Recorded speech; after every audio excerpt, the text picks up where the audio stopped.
pues cargó mi maldad sobre él. Su rectitud por la fe mía Estamos mirando lo que se conoce como el ordo salutis en teología reformada, o el orden de la salvación. Y hermano, comprender el orden de la salvación es una comprensión de la obra de Cristo por nosotros en la cruz. No es como muchos hoy día minimizan el Evangelio a una sencilla oración de fe. Yo quiero decirles algo, hermanos. En los 10 puntos que tenemos ahí del orden de la salvación, de principio a fin es una obra de Dios. Amén. Aunque veíamos los 2 domingos anteriores la conversión, el que se convierte es el hombre. Y veíamos que la conversión es una moneda con 2 caras. Por un lado va la fe y por el otro lado va el arrepentimiento, pero que eso le toca. El hombre tiene que creer, el hombre tiene que arrepentirse, y pareciera que es una obra del hombre. De hecho, la gran pregunta, mucha gente dice lo siguiente: si usted cree, es salvo; si usted no cree, no es salvo. Entonces uno pregunta, entonces, ¿qué hace a una persona salva? Muchos dicen, a una persona salva lo hace la fe. De otra manera pudiera ser, si usted se arrepiente de sus pecados, usted recibe la salvación, usted es salvo. Si usted no se arrepiente, usted no es salvo. Entonces, ¿qué me garantiza a mí la salvación? ¿Por qué yo soy salvo? Porque me arrepentí. Eso no es del todo verdad. Hermano, usted no es salvo porque creyó. Usted no es salvo porque se arrepintió. Usted y yo somos salvos porque Dios nos salvó cuando envió a Cristo a morir en una cruz. Amén. Tu salvación y mi salvación no dependen de mi fe o de mi arrepentimiento, dependen de que Cristo murió en la cruz por mí. La fe y el arrepentimiento son los medios que Dios dejó para yo recibir la salvación, pero la salvación no está en la fe. La pregunta que hemos contestado, y esto nos va a ayudar con el tema de ahora, es: ¿cuándo fui salvo yo? Bueno, hay 3 posibles. ¿Usted fue salvo antes de la fundación del mundo? Sí. ¿Usted fue salvo hace 2000 años cuando Cristo moría y literalmente estaba llevando su pecado? Sí. ¿O usted fue salvo cuando creyó, se arrepintió, se convirtió? Sí.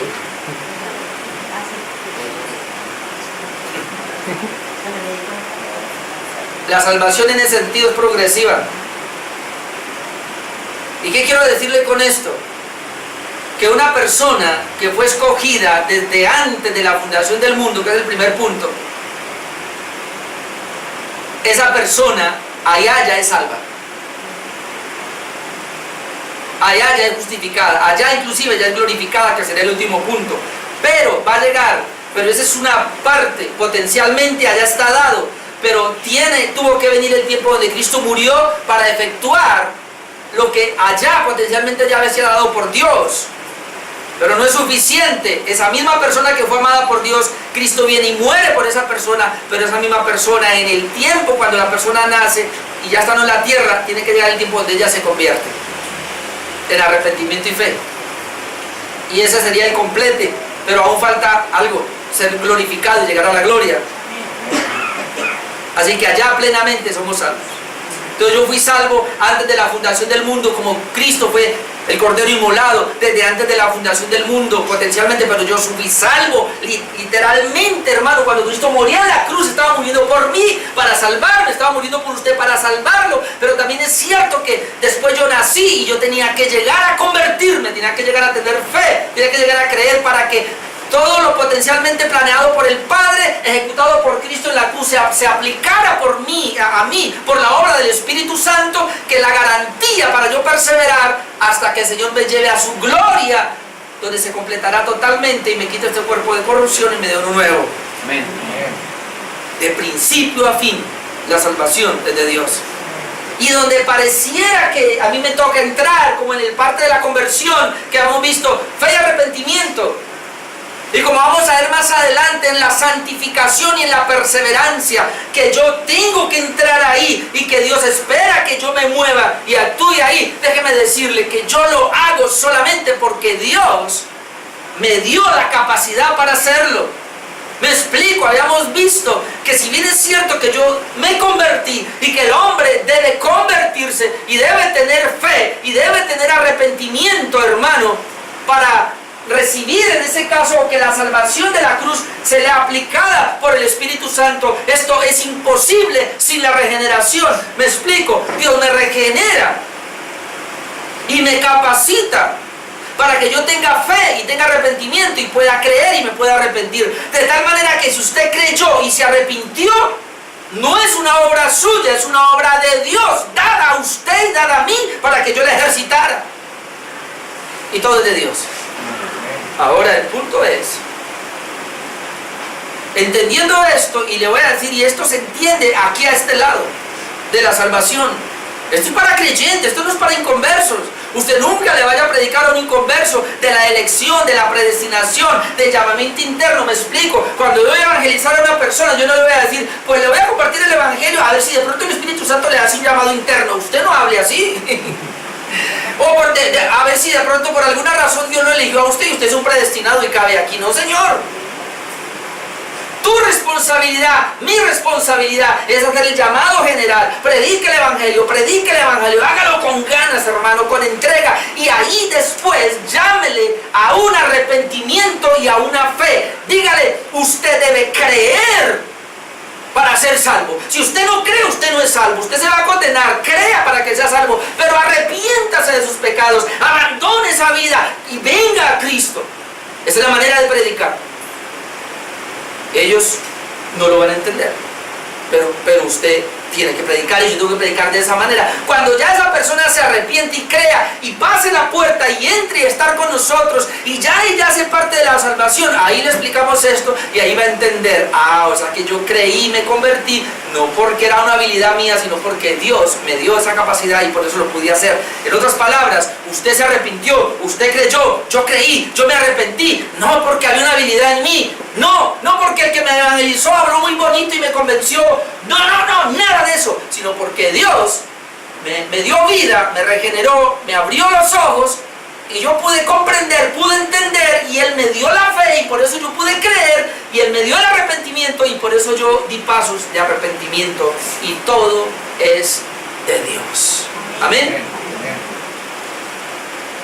Yo esta semana, porque uno va aprendiendo cositas, y esta semana le agradezco tanto a Dios por la clase que tuvimos el martes, porque yo tenía un poco de interrogantes, pero uno va entendiendo. Porque siempre tiende uno a pensar. De hecho, yo hice una pregunta un poquito... La hice pensando en mucha gente, obviamente, pero también quería clarificar.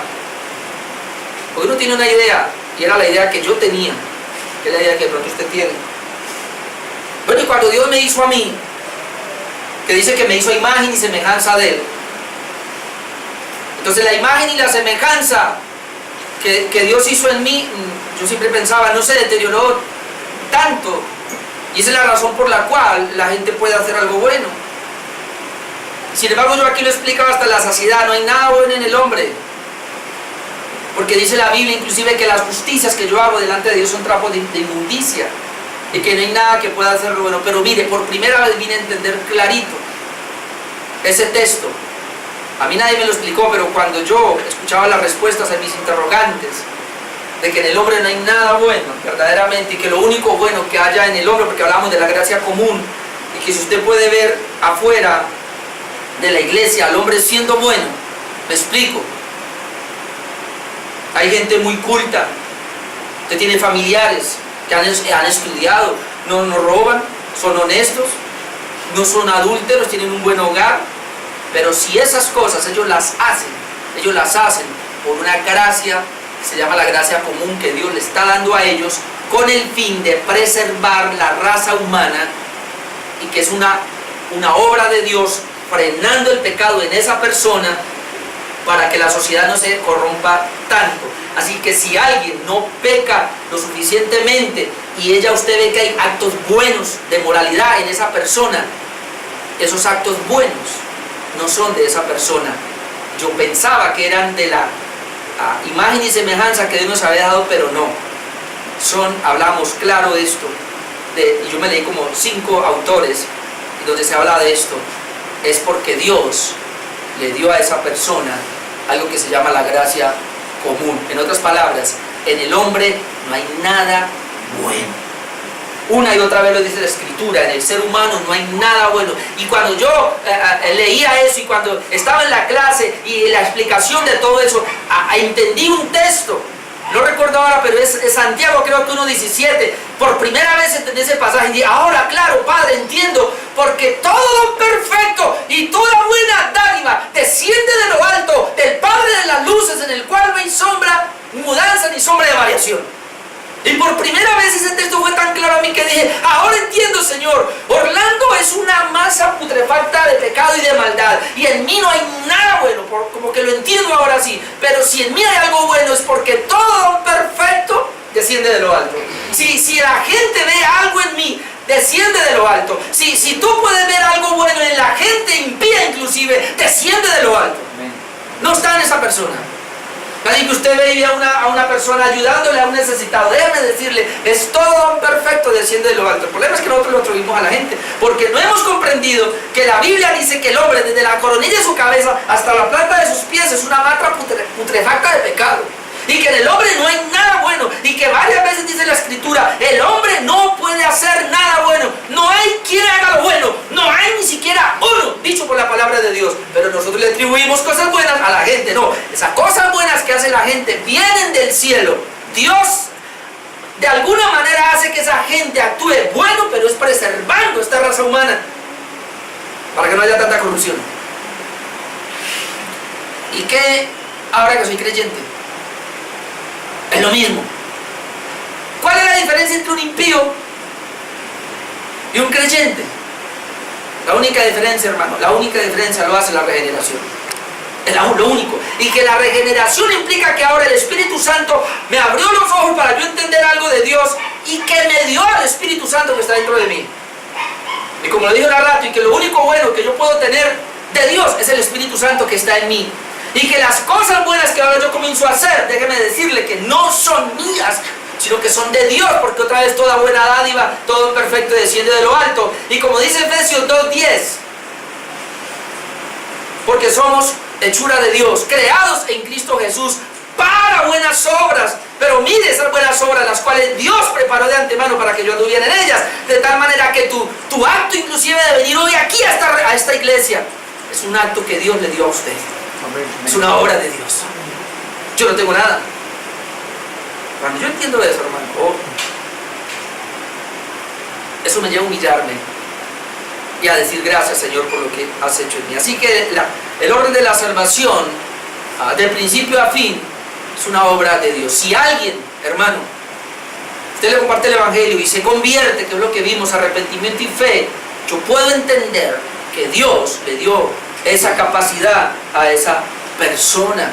Y si alguien, usted le predica la palabra pero no se convierte, deduzcamos, Dios no le dio esa capacidad a esa persona para que crea, para que se arrepienta. Y un poquito más allá, y si tú hoy puedes entender el Evangelio y podemos entender estas doctrinas tan preciosas, tan sagradas para nosotros, y la podemos comprender, hermano, es porque Dios nos dio esa habilidad. Porque no hay nada en nosotros como para poder comprender esto. Y oraba ahorita y ha taladrado esta semana ese pasaje. Y espere, ya entro a predicar el texto de hoy. Pero es que, hermano, Pedro es el mejor ejemplo. Pedro, ¿quién dicen los hombres que soy yo? Y Pedro dice, Señor, yo la tengo. Tú eres el Cristo, el Hijo del Dios viviente. El Señor lo mira y le dice, Pedrito, tú eres bienaventurado. Pero te voy a decir una cosa, eso que tú dices ahora no es cosa tuya, ni de hombre, no te lo reveló carne y sangre, sino mi Padre que está en los cielos te lo reveló. Tú puedes hablar bien de mí porque mi Padre te lo reveló. Tú puedes tener conocimiento de mí porque mi Padre te lo reveló. Y Pedro se levanta como, oh Dios, está revelándome. Señor, no vaya a Jerusalén en ninguna manera que te acontezca. Lo mira al Señor y dice, apártate de mí, Satanás, porque me des tropiezo, porque no pones la mira en el cielo, sino en la de la tierra. ¿Cómo así, Señor? Me acaba de decir que me lo reveló el Padre y ahora me dice que me lo reveló el diablo. Entonces, ¿en qué quedamos? Quedamos que tú, Pedrito, no eres nada. Y que tú no sabes nada, y que tú no tienes iluminación de nada, y que tú lo único que puedes hacer es estorbarme a mí, ser carnal y pensar humanamente. Lo que tú dijiste ahora de mí te lo reveló mi Padre, en eso quedamos. Así que no te las creas. Y si tú hoy sabes algo aquí, hermano, y si yo hoy sé algo aquí, y si aprendo algo, no importa por dónde vino, déjeme decirle, eso no te lo reveló carne ni sangre, sino mi Padre que está en los cielos.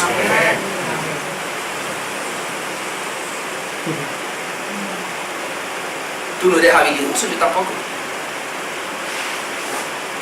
Tú puedes orar un poquito más que otra persona, Dios se lo dio. Tú puedes entender un poquito y leer la palabra más que otro, Dios se lo dio. Tú puedes ser un poquito más santo, Dios se lo dio. Tú puedes creer un poco más, Dios se lo dio.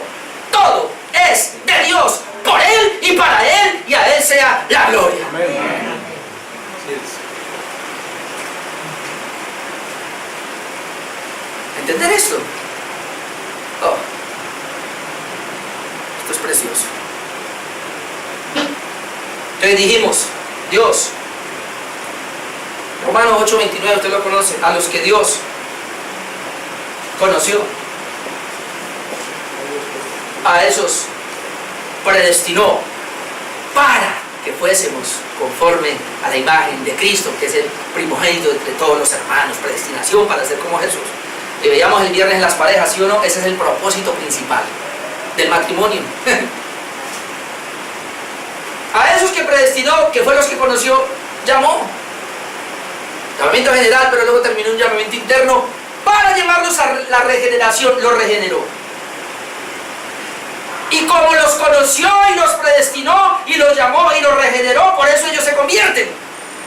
Esa es la razón y no hay más. Cuando se explica el Evangelio, hay una conversión en arrepentimiento y fe. 5 puntos, ¿no? ¿Me faltó uno? Conocimiento previo, predestinación, llamamiento, regeneración y conversión. No tengo aquí la 7, antes de por qué. El 6, sino que en conversión vimos dos puntos. Y vamos al otro punto, que no es adopción, como está ahí. Justificación. Yo le dije que yo me equivoqué en esa. Hay que mandar a hacer uno nuevo y después no me deja. Para tener lo correcto. Pasamos a la justificación. ¿Por qué la justificación y no la adopción? Porque, hermano, para que Dios me adopte como su hijo y yo pueda estar allá, yo tengo que estar primero sin pecado. Amén. Entonces yo no puedo ser primero adoptado y luego justificado. Tengo que ser justificado primero y luego ser adoptado. Por esa es la razón. Entonces vamos a hablar hoy de la justificación. Y tengo 2 puntos. Número 1, definición de justificación. Y número 2, cómo Dios nos justifica, elemental. Pero vamos a aclarar cómo Dios nos justifica, que es donde más quiero llegar. Pero vamos con el primer punto, definición de justificación. Porque a los que antes conoció, los predestinó, y a los que predestinó, llamó, y a los que llamó, justificó. Y a los que justificó, glorificó. Romanos 8, 29, 30. Entonces vamos con la justificación. Martín Lutero, el gran reformador, dijo, en este tema de la justificación es donde la iglesia se levanta o se cae. Y yo pudiera decir, es donde el creyente se levanta o se cae. El tema más importante, pudiéramos decir, la base de una iglesia, hermano, es la justificación por la fe. De hecho, la justificación por la fe fue lo que Martín Lutero defendió hasta la saciedad, y de ahí viene sola fide, sola fe. Y ahí se entiende todo lo demás, pero la justificación por la fe es la doctrina clave, donde tú y yo debemos comprenderlo. Por eso él dijo, con esta doctrina se levanta la iglesia o se cae. En otras palabras, la justificación por la fe es lo que hace que seamos iglesia, es lo que hace que seamos creyentes, hijos de Dios, o que estemos por otro lado. Así que entender la doctrina de la justificación, esto es para por lo menos 5 mensajes o más, pero yo tengo 2 punticos más sencillos. Definición de justificación. Tenemos hoy día un serio problema, y es no reconocer la gravedad del pecado en el hombre. El hombre no reconoce cuán pecador él es, y como él no puede reconocer cuán pecador él es, entonces no puede reconocer cuán santo es Dios. Esa es la razón por la cual la gente hoy día se cree buena. Pensamos que somos buenos, pensamos que tenemos ciertas cosas buenas, entonces yo soy casi como Dios. Entonces, si en mí hay cosas buenas, pues hombre, ¿qué necesito de Dios? Como alguien dijo por ahí, pero es que es una buena persona, mira, él es juicioso, tiene una esposa fiel, él cría a sus hijos en una buena educación, tiene una moralidad tan alta, hermano, lo tiene todo y además Dios lo ha bendecido, le ha dado dinero, mira, le falta solo Cristo.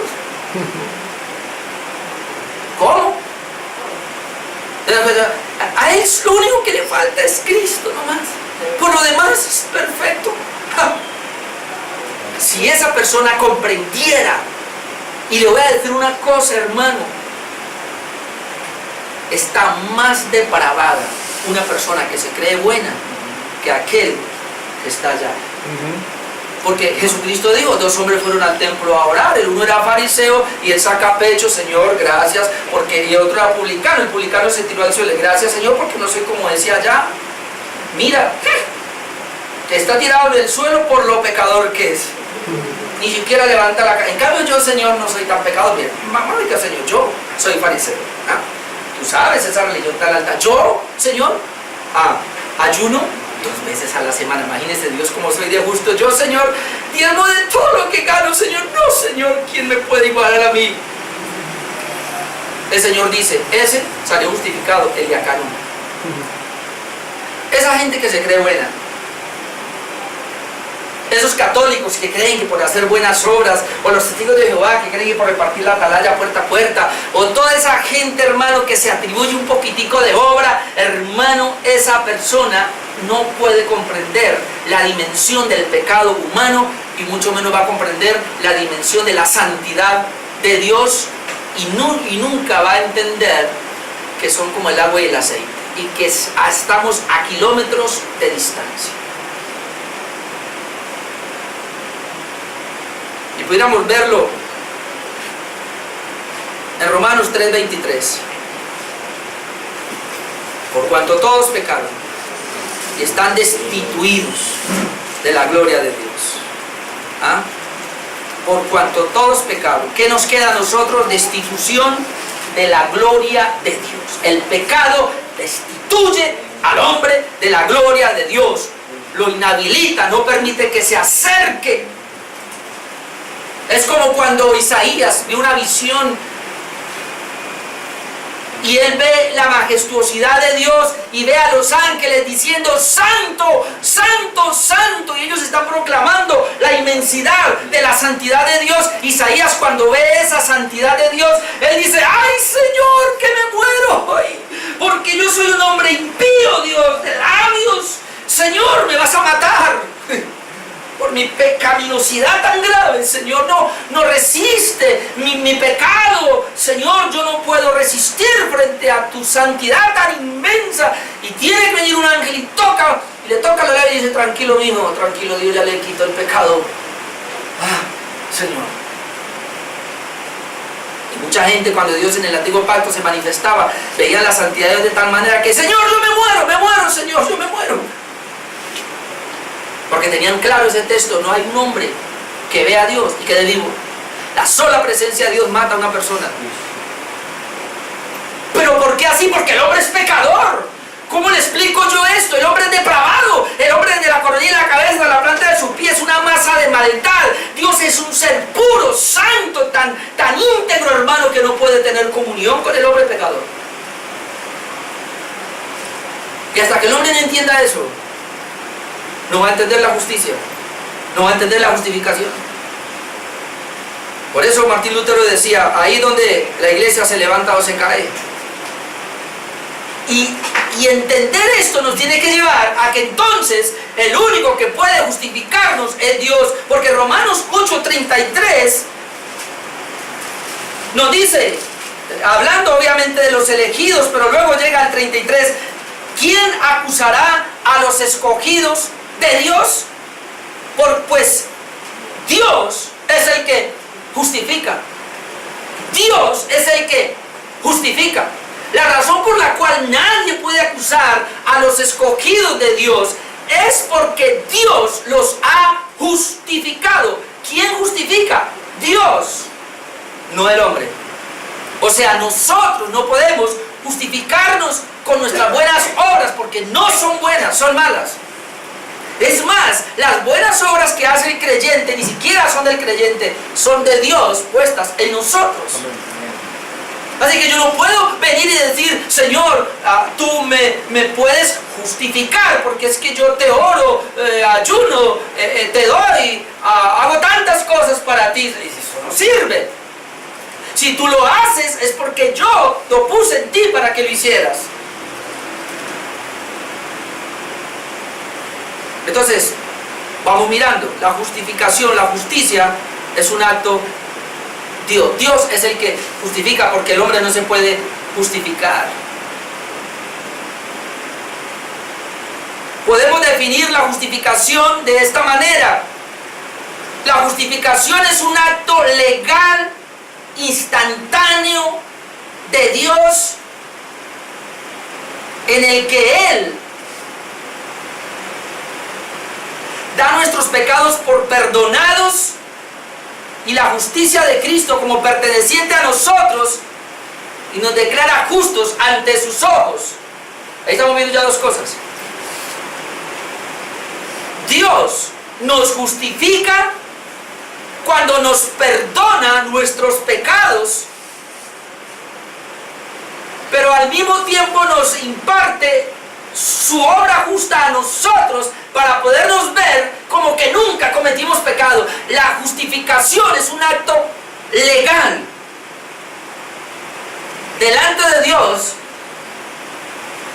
Él hace dos cosas, al final voy a hablar de esa doble imputación, pero Él hace dos cosas para poder vernos sin pecado, de tal manera que Él pueda venir y habitar con nosotros, dándonos el Espíritu Santo. Si Dios no nos justificara, hermano, Él no pudiera habitar con nosotros, porque Dios es santo. La única manera que nos permite que Dios venga a habitar en mí es porque Él a mí me justificó y me hizo templo de su Santo Espíritu. De otra manera no. Pero vamos a ir pensando en la palabrita, un acto legal. John Murray dice lo siguiente: la justificación no significa ser justo, o bueno, o santo, o honrado. No significa ser justo. Vamos pensando en la definición que Él da. La justificación, cuando Dios me justifica a mí, no es que Él me hace justo a mí. Y hay que entender eso. Porque un sector de la iglesia y la gran mayoría de las iglesias piensa que cuando el Señor me justificó a mí, me hizo justo. No. Vamos a ver cómo define Él. Dice que la justificación no significa ser justo, o bueno, o santo, o honrado. Es completamente cierto que en la aplicación de la redención, en este caso la regeneración, Dios hace a las personas santas y rectas. Él las renueva según su propia imagen. Comienza a hacerlo con la regeneración. Lo continúa con la obra de la santificación y perfecciona hasta la glorificación. Pero la justificación no se refiere a esta gracia renovadora y santificadora de Dios. Y ahí es donde yo quiero que separemos hoy, aunque no se pueden separar. Pero en nuestra mente hay que separar esto de la justificación y la santificación. Y la regeneración. En la regeneración, Dios, escuche esto, en la regeneración, Dios me capacita a mí para que yo reciba su gracia como es fe y arrepentimiento. Me capacita a mí, me da santidad en la regeneración para yo poder caminar en santidad, en perseverancia. En la regeneración, en la santificación, Él me santifica. Ahí Él me hace justo, pero en la justificación no. En la justificación, en la doctrina de la justificación por la fe, Él no me hace justo. Él me declara justo. Una diferencia entre declaración y ser hecho. Mire lo que dice el mismo Murray, sigue diciendo, la justificación es un acto legal de declaración y no de renovación. Voy a poner este ejemplo, un juez puede declarar no culpable a quien se le acusa, pero no lo cambia. Y luego dice, la regeneración es un acto de Dios en nosotros. La regeneración, un acto de Dios en nosotros. La justificación es un juicio de Dios acerca de nosotros. O sea que Él dictamina eso. La justificación es como la que existe entre el acto de un cirujano y el acto de un juez. Entonces Él dice, a ver, cuando Dios me regenera a mí, es como cuando el cirujano me abre y encuentra cosas dentro de mí y Él las arregla, las cambia. Pero la justificación es diferente porque la justificación es como el juez. Entonces vamos a pensar, aquí está el juez, traen a usted lo acusamos, ¿de qué? De asesinato. Por alguna razón, digamos, sea que él pagó, o sea que él cumplió su cadena de 20 años. Ahora lo traen del juez, el juez dice, bueno, a partir de ahora el juez coge veredicto, fírmeme aquí, usted lo declaro justo. ¿Qué quiere decir? Usted a la ley no le debe nada, usted ya pagó. Ahora, ese asesino sale y se va para la vida. ¿Él cambió? Vea la diferencia. La justificación no cambia a nadie. Cuando Dios me justifica a mí, me declara que yo a Dios no le debo nada, que con Dios las cuentas están claras, que yo aparezco delante de Dios con una hoja limpia, como que si nunca cometí pecado. Y Él me declara, Orlando, te declaro justo, o sea, te declaro sin pecado. Él no está diciendo te hago sin pecado. Él me está diciendo, delante de mí te declaro sin pecado. En otras palabras, tú puedes ser el peor de los pecadores, pero delante de mí ese pecado suyo ha sido pagado, ha sido condonado. Tú a mí no me debes absolutamente nada. Y esa es la razón por la cual yo envío mi espíritu y puedo morar contigo, porque delante de mí, tú, delante de mí, con una declaración, tú estás sin pecado. Aunque tú sigues siendo un pecador de aquí a Pekín. Yo quiero que me entienda eso. Estoy hablando de justificación, no estoy hablando de santificación. Creo que esta semana les mandé por ahí a los del WhatsApp de la iglesia una palabra donde, no recuerdo quién era, si era un puritano, que él decía, yo tengo la tentación, mi tentación a mirar la justificación sin la santificación, y no puedo. Pero espere que lleguemos allá. Yo hoy he venido a defender la justificación hasta la saciedad, porque tú y yo tenemos que comprender este tema de la justificación, hermano. Que obviamente que si yo no predico más adelante de la santificación, cualquiera puede decir, entonces yo me voy por la vida a hacer lo que quiero. Pero hermano, ese es el peligro cuando se predica de la justificación, de que quien no la entiende cree que porque ya está sin pecado puede hacer lo que quiere, hermano. Pero ese punto lo aclaro en santificación. Ahorita yo quiero que usted se vaya de aquí entendiendo y comprendiendo que usted por la obra de Cristo fue justificado, que usted a Dios no le debe nada, que Dios cuando lo mira a usted lo ve sin pecado. Y que no hay ninguna condenación, porque el pecado es el que me condena. Y yo tenía que estar delante de Dios sin pecado, en una declaración legal.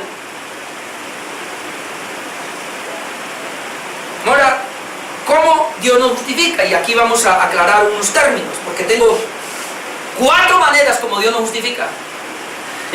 Y ojalá las entienda, hermano, en esta mañana. En primer lugar, o sea, Dios es el que justifica, ya lo sabemos. Y es una declaración que hace de mí. Por eso en Colosenses dice que yo aparezco sin acta de maldad. Y es muy importante, hermano. Tus pecados fueron perdonados, pasados, presentes y futuros, en la justificación. Pero en primer lugar, ¿cómo Dios nos justifica? Yo quiero entender esto. ¿Cómo Dios me justifica a mí? ¿Cómo Dios te justifica a ti? O sea, para yo aparecer sin pecado delante de Dios y para Él otorgarme que yo soy justo. ¿Cómo lo hace? Número 1, y ese es el primero, lo hace por la obediencia de Cristo como nuestro representante. Número 1, por la obediencia de Cristo como mi representante. Romanos capítulo 5. Y si me quedo ahí, hermano, suficiente por hoy. O Romanos capítulo 5, versículo 17. Déjeme, yo leo estos 3 pasajes y luego lo volvemos a mirar. Romanos 5, 17.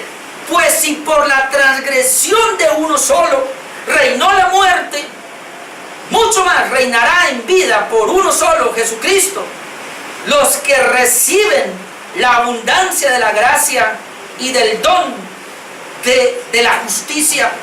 Así que como por la transgresión de uno vino la condenación a todos los hombres, de la misma manera por la justicia de uno vino a todos los hombres la justificación de vida. Porque así como por la desobediencia de un hombre los muchos fueron constituidos pecadores, así también por la obediencia de uno los muchos serán constituidos justos. Note la palabra constituidos. Cuando usted mira esos textos así por encima, y aún sin una comprensión de lo que es una representación, o de que en este caso hay 2 hombres que son representativos de la raza humana, entramos en un problema. Se le va a decir cuál es el problema.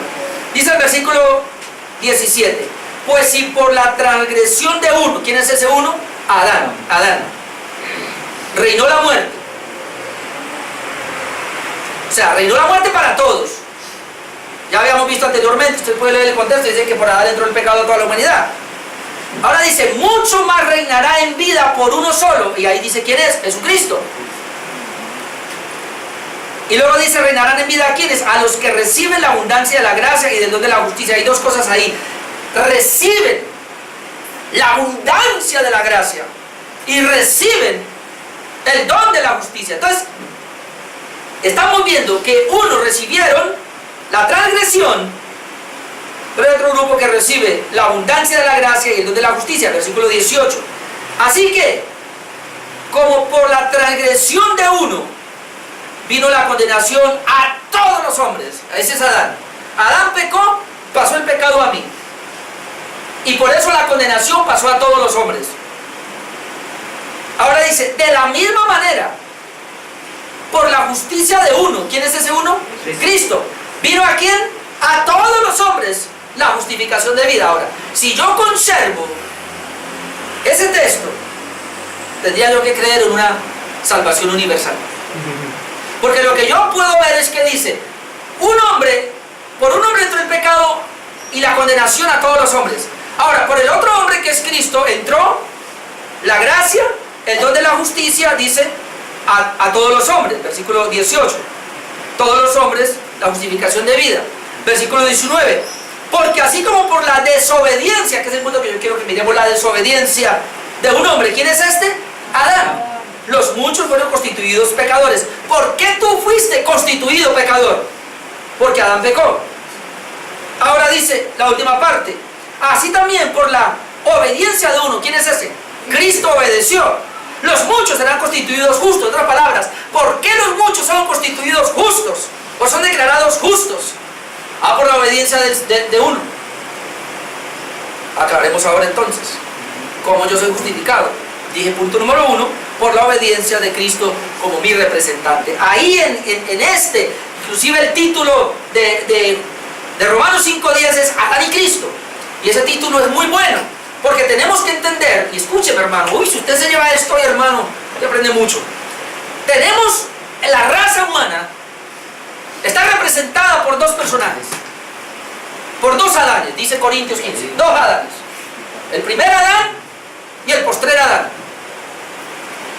Padre Santo, ayúdanos acá. El primer Adán fue nuestro representante, y él pecó y yo pequé, y él desobedeció y yo desobedecí, y él recibió la condenación y yo recibo la condenación, y todo el mundo recibe la condenación y merecemos el infierno. Pero ahora Dios dice, voy a enviar un segundo Adán, que es otro representante también. Pero mire aquí, que es el detalle. El segundo Adán, que es Cristo, no es representante de toda la raza humana. Es representante de los que antes conoció. También los predestinó y llamó y regeneró para que se convirtieran en Él. Si usted entiende esto, hermano, entiende el Evangelio. Cristo ahora es el representante legal de los creyentes. Ahora voy a leer ese texto con esa perspectiva. Verso 17. Pues por la transgresión de uno, sea Adán, reinó la muerte, mucho más reinará en vida por uno solo, Jesucristo. ¿Pero para quiénes? Los que reciben la abundancia de la gracia y el don de la justicia. ¿Ahora lo entendió? Cristo reina en vida ¿para quiénes? Para los que reciben la abundancia de la gracia, para los que reciben la abundancia de la justicia, no para los demás.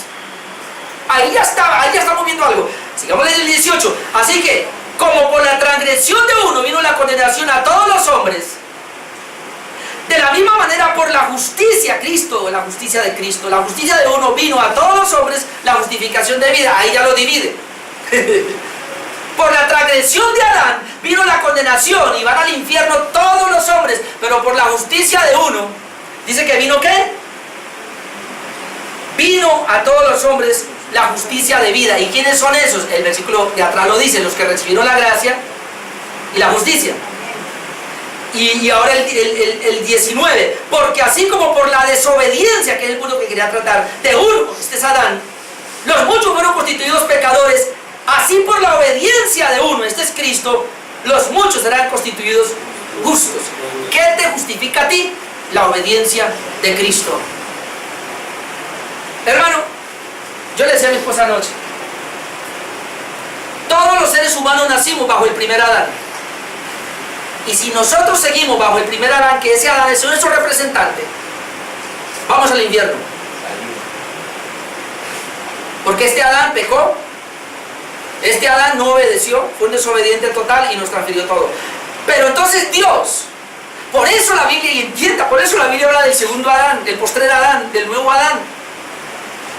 Es otro también hecho, porque el primer Adán fue hecho sin pecado, pero pecó. Ahora Cristo, cuando Él viene y se encarna y toma forma humana, la toma también sin pecado. Por eso los únicos hombres que nacieron sin pecado fue Adán y Cristo. Pero Adán se corrompió y contaminó toda la raza humana. Cristo no se corrompió. Y Él ahora es el representante de una nueva raza humana que sale de esta primera por la fe. Que sale de esta primera por la obra de Cristo en la eternidad y los saca de acá y los mete acá. Y ahora en Romanos vemos dos representantes: el representante de la raza humana caída que va al infierno y el representante de la nueva humanidad que están bajo Cristo. ¿Quiénes son estos? Los que reciben la abundancia de la gracia y el don de la justicia. Y entonces dice el versículo 19, porque así como por la desobediencia, este desobedeció, pero entonces por la obediencia, así también por la obediencia de uno, los muchos serán constituidos justos. Hermano, ¿por qué yo soy constituido justo? Porque Cristo obedeció y Él es mi representante. Le voy a explicar. En la primera raza humana, el Señor va a llamar a Adán, venga para acá. Y Adán, ¿usted qué pasó? Pecó porque me desobedeció, maldito. Llama a la segunda. Hijo, Cristo, ven para acá. ¿Qué hiciste con mi ley? Perfecto. Le digo, porque si alcanzo, ¿qué es la justicia de Cristo? Porque nosotros decimos, yo tengo la justicia de Cristo. ¿Sabe qué es la justicia de Cristo? Escuche, hermano, la justicia de Cristo es que Cristo cumplió perfectamente la ley de Dios. Cristo cumplió perfectamente la ley de Dios. Llévese eso acá. Cristo cumplió perfectamente la ley de Dios. Esa es la justicia de Cristo. El hombre la incumplió por el primer Adán. Entonces ahora el Señor llama, venga para acá Cristo. Tú eres, yo te hice, digámoslo, hablando del cuerpo humano, perfecto, perfecto permaneciste, guardaste la ley en fidelidad, en perfección, justo, de principio a fin. ¿Quiénes vienen contigo? Viene el pastor Orlando y la iglesia. Y vienen otros pastores que vienen. O sea, tú los representas a ellos y pasen. El Señor no va a mirar tu condición depravada de pecado.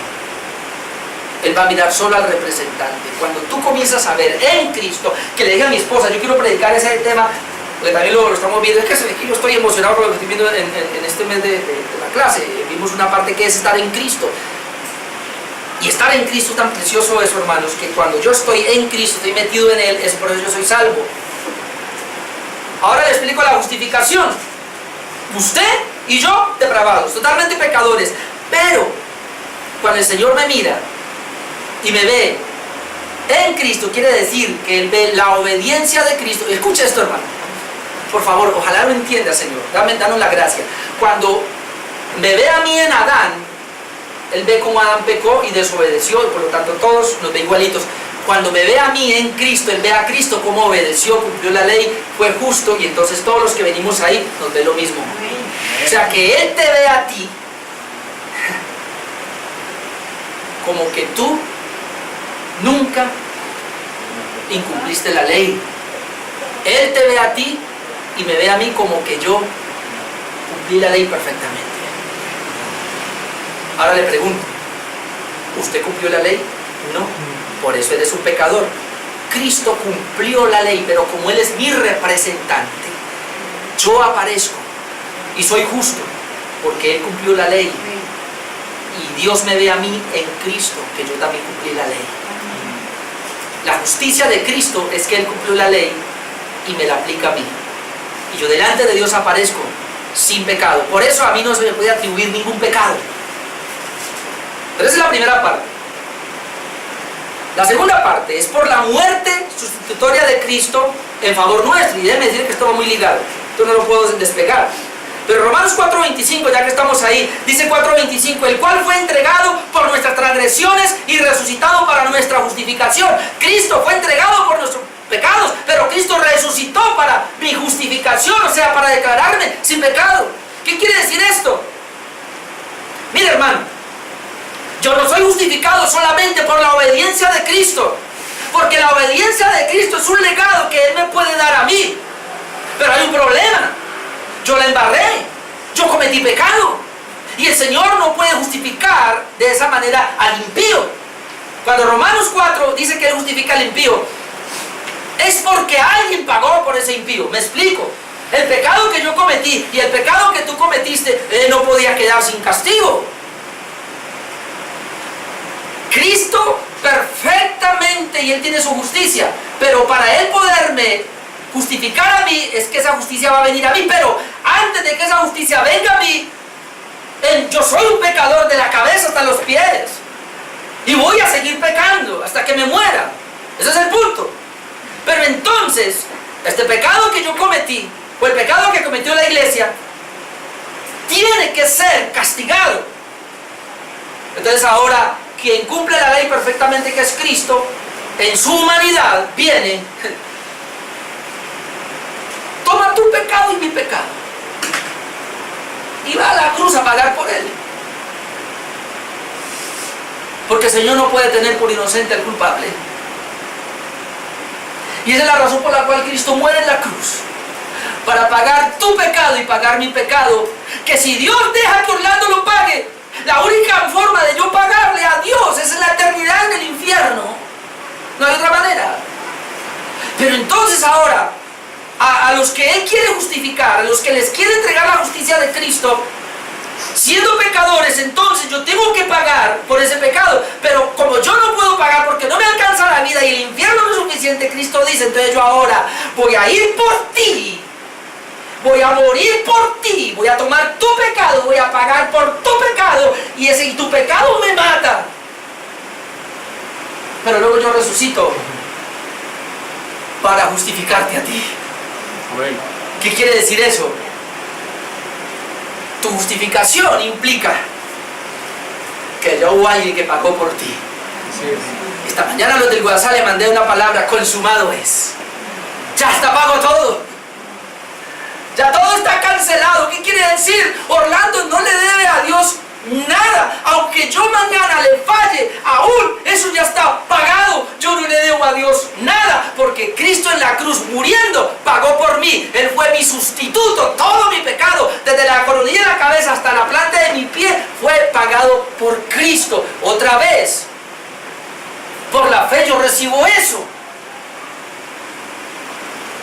Aunque yo voy a seguir pecando, pero aunque yo siga pecando, pero Cristo en la cruz pagó aún por ese pecado que voy a cometer mañana.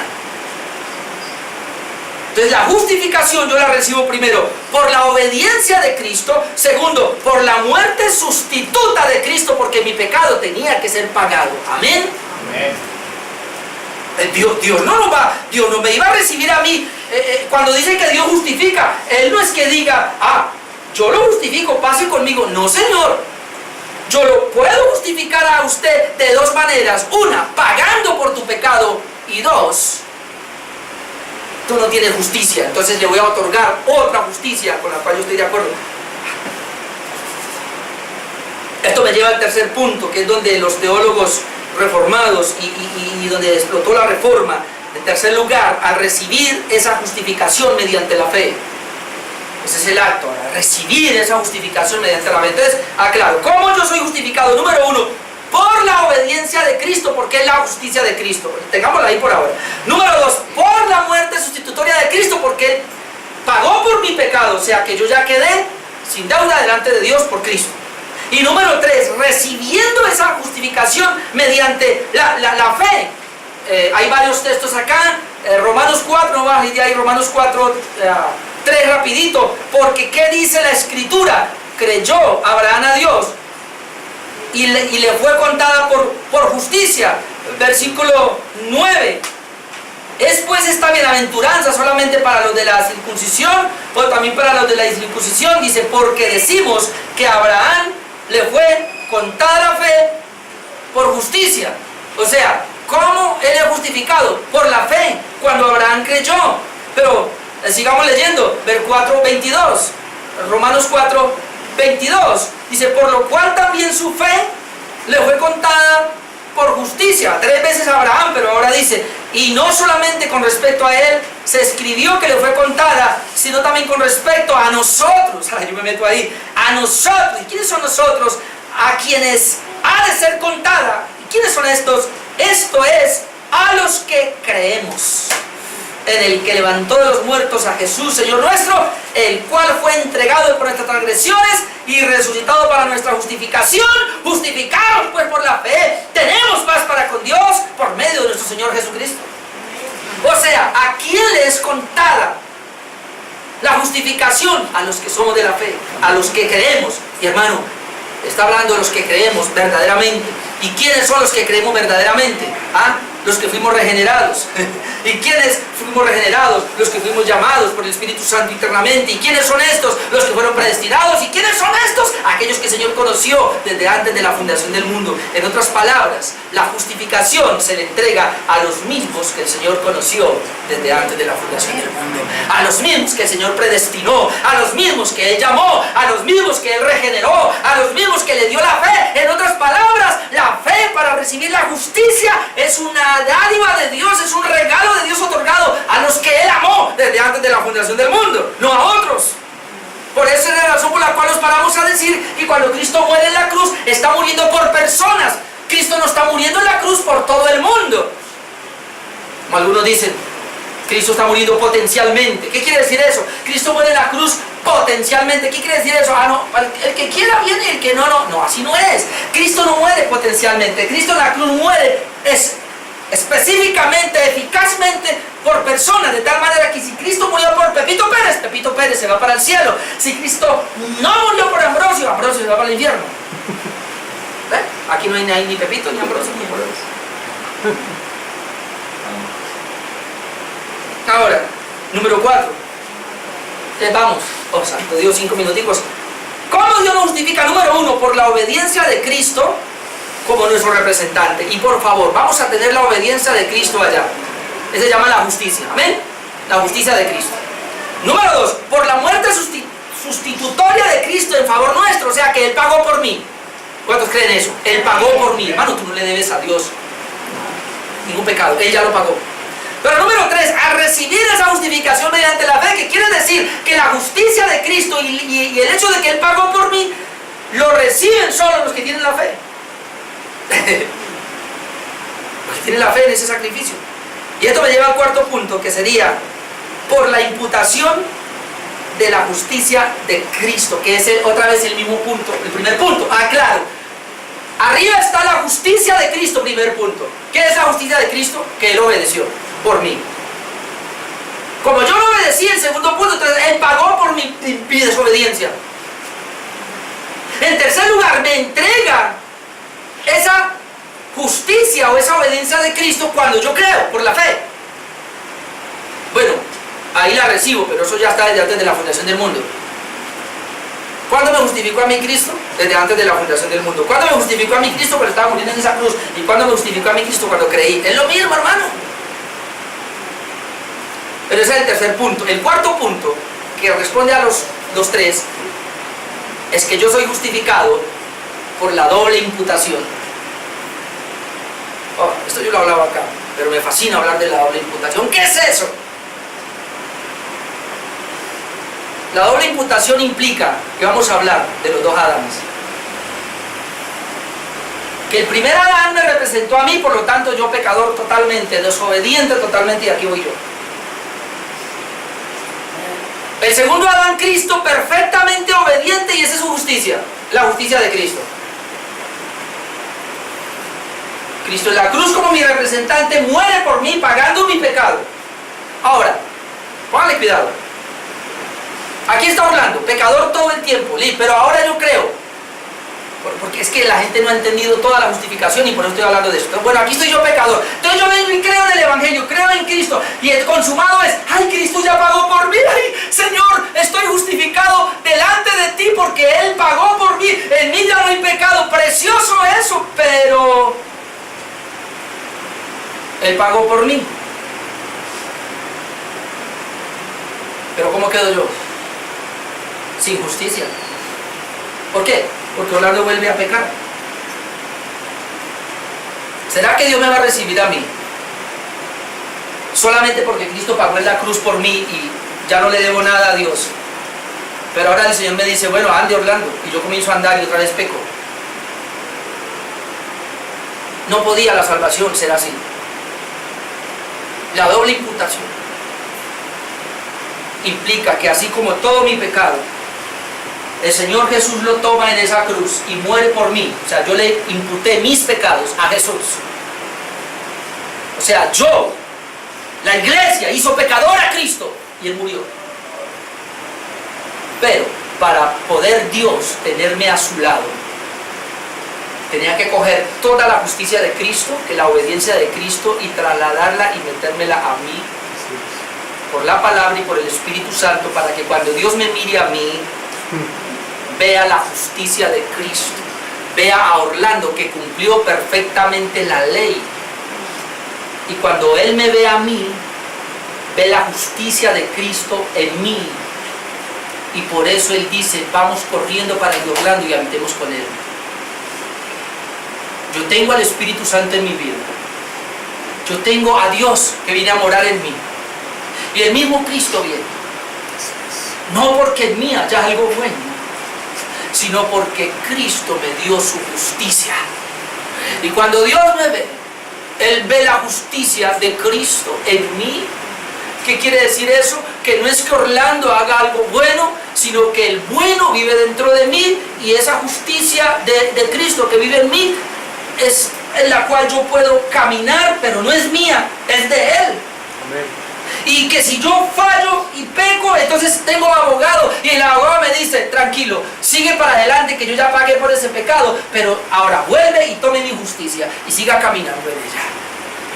Y voy a estar así toda la vida, y yo siempre voy a ver mi fracaso, mi falla como pecador, pero El confesar el pecado implica que aunque yo fallé ahora, puedo ir a la cruz y decir, pero Cristo pagó por ese pecado, pero además Dios me ve en la justicia de Cristo que está implantada en mí, que está metida en mí. Por eso cuando Él me ve, Él no ve mi falla, sino que ve la obra perfecta de Cristo en mí, en el creyente. Eso es estar en Cristo. El que se une a Cristo, un espíritu es con Él, de tal manera que tú y yo somos justificados en estas 4 partes. Cuando Cristo obedece perfectamente la ley de Dios, la obedeció por mí. Cuando Cristo muere como sustituto por mí, Él está pagando mi pecado. En tercer lugar, cuando la fe viene a mi vida y yo recibo esa justificación, estoy recibiendo la justicia de Cristo que viene a mí. 2 textos.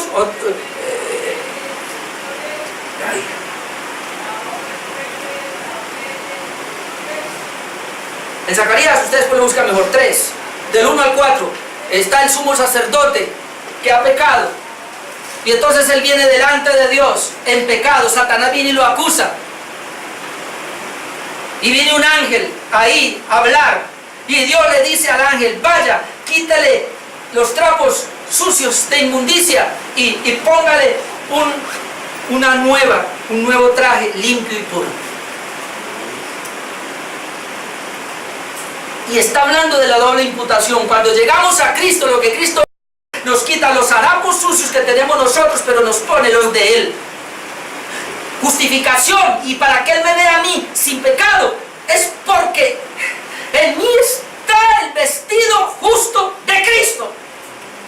Y el vestido inmundo que yo tenía, Cristo lo llevó en la cruz. Esa es la razón por la cual Dios puede justificarme a mí. De otra manera no. Por eso dice hasta la saciedad, no es por obras, no es por obras, es por la fe. Cuando venimos a la palabra y entendemos que la justificación es por la fe es que Cristo pagó y llevó mi trapo inmundo, pero me dio su justicia, o sea, los mandamientos que Él cumplió. Pero 2 Corintios 5:21, y para terminar, este texto, Señor, yo lo amo mucho. 2 Corintios 5:21, entiendo la doble imputación. Dice, al que no conoció pecado, por nosotros lo hizo pecado, para que nosotros fuésemos hechos justicia de Dios en Él. Para que nosotros fuésemos hechos justicia de Dios en Él. Entonces, al que no conoció pecado, ¿quién? Cristo nunca conoció pecado, pero Dios por mí lo hizo pecado. Eso es que estaba muriendo en la cruz por mí. Él se hizo pecado por mí, pero ¿para qué? Para que nosotros fuésemos hechos justicia de Dios en Él. ¿Por qué yo fui justificado? Porque yo fui hecho justicia de Dios en Él. Déjeme y termino. Filipenses, ahora sí, 3:9. Porque Filipenses 3:9, Padre, yo quiero estar ahí como dijo Pablo. Y entonces, después de que él dice una y otra vez, ahora entendiendo todo esto, para todas las cosas tengo por basura, para ganar a Cristo. Y luego dice, y ser hallado en Él, ser hallado en Cristo. Escucha esto, no teniendo mi propia justicia que es por la ley, porque esa justicia no vale para nada, sino la que es de la fe de Cristo, la justicia que es de Dios por la fe. Pablo dijo, yo quiero ser hallado en la justicia que es de Dios por la fe. A los que antes conoció, predestinó para ser como Cristo, y a los que predestinó, llamó, y a los que llamó, justificó. ¿Qué es la justicia de Dios? Romanos 5, que Cristo guardó los mandamientos perfectamente, y que esos mandamientos, esa obediencia de Cristo, el Señor me la imputa a mí. Escuche, me la imputa, no me hace, porque si Él con la justicia de Cristo me hiciera a mí justo, yo nunca volvería a pecar. Él no, Él me imputa su justicia, así como yo le imputé el pecado a Él, y Él murió por mi pecado y pagó mi pecado, aunque yo sigo cometiendo pecado, pero Él pagó mi pecado. Ahora Él me imputa su justicia, aunque yo sigo siendo injusto, pero Él me imputa su justicia. ¿Qué quiere decir? Que ahora delante de Dios yo aparezco sin pecado, pero yo aparezco con la justicia de Cristo. ¿Ven? ¿Qué quiere decir eso? Aparezco sin pecado, es que yo aparezco como que nunca quebranté la ley, y aparezco con la justicia de Dios, de Cristo. Quiere decir que yo aparezco como que yo sí cumplí la ley. Y eso está en mi corazón. ¿Y cómo recibo eso? Por la fe. Y esto fue lo que Martín Lutero descubrió, que la Iglesia Católica no lo ha descubierto. Y ahí comenzó lo de la Reforma, que terminando esta serie voy a hablar de la Reforma, de las 5 solas. Porque el 31 de octubre se cumplen 500 años de la Reforma. Y cuando Dios le permitió a Martín Lutero descubrir esto, que ya lo han descubierto otros atrás, obviamente, desde Pablo viene esto, pero esto fue lo que revolucionó, porque Martín Lutero toda la vida se quebrantaba con su pecado y no tenía paz por el pecado porque él quería quitárselo, y tal vez Martín Lutero hizo como muchos de nosotros, ayunos de 7 días, de 40 días, yo no sé cuántos ayunos para quitarse ese pecado, pero terminó diciendo como Pablo: miserable de mí, ¿por qué yo quiero hacer la justicia de Dios, pero me doy cuenta que no puedo? Y que lo que no quiero hacer, eso hago, termino en el pecado. Entonces él confiaba en su propia justicia, pero cuando descubrió que la justicia era de Cristo, entonces digo: ya entiendo, yo depravado, vil, pecador, hasta que me muera, pero Cristo tomó eso y muere por mí en la cruz, y a cambio me da su regalo, su justicia, me la imputa. Así que yo delante de Dios soy justificado por la fe, y por eso el justo por la fe vivirá. Amén. Esa es la justificación. Esa es la justicia de Dios, que yo espero que usted la tenga. Usted está en el segundo Adán. Cristo es mi representante. Eso quiere decir que todo lo que Cristo hizo me lo aplicó a mí. Amén. Póngase de pie. Vamos a orar por un momento. Aleluya, glorioso intercambio, oh cuán gran misterio, que por gracia salvo soy. Aleluya, gloria sea a Cristo, por su sacrificio declara